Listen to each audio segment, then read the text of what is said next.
Alors ici, on est à Rochèvre, quartier très sympathique. C'est une cité-jardin. Cité-jardin qui a été construite dans les années 50. Alors c'était expérimental, des petites maisons un peu modèle Phénix qu'on construisait rapidement parce qu'il y avait besoin pour des familles nombreuses. Et sur un espace à peu près de 17 hectares, donc des terrains importants, 800 mètres carrés à peu près les terrains. Et la rue d'ailleurs qui va de la ville historique ici, c'est la rue de Rochèvre.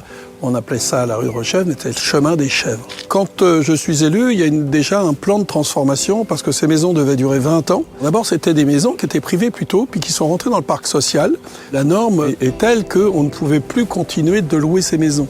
Donc, il crée une ambiguïté parce que les gens qui habitaient dedans se sentaient bien dedans, avec des espaces de terrain importants. Mais par contre, on avait obligation de ne pas relouer. Sinon à transformer, mais la transformation de ces maisons coûtait plus cher que de reconstruire des maisons nouvelles. Donc on a mis en place un projet, on a donné un certain nombre d'obligations à ce projet, c'est de garder ce réseau viaire, puisque c'est l'histoire, les noms de rues, les gens les connaissent, garder un modèle des cités-jardins, et puis surtout construire avec une densité raisonnable. On a même poussé l'exercice jusqu'à conserver une raquette avec 14 logements pour que l'histoire conserve tout ça. Donc ceux-là, on les a restaurés, il y a des gens qui y habitent, et vous voyez la transformation qu'il y a eu. Alors, on a densifié, je dirais, les plantations, il y a beaucoup plus d'arbres, parce qu'avant, il y avait beaucoup moins d'arbres, et ça se transforme comme une clairière, si vous voulez, où dedans, il y a des projets immobiliers qui s'installent.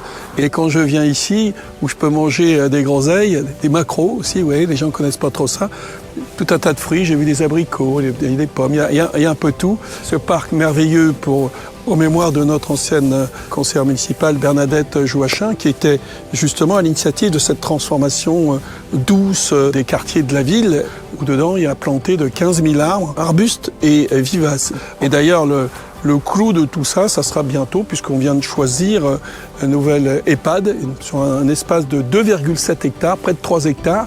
Il y aura 160 logements dans un EHPAD nouvelle génération, si je puis dire, qui seront installés dans une clairière à l'intérieur de ce quartier.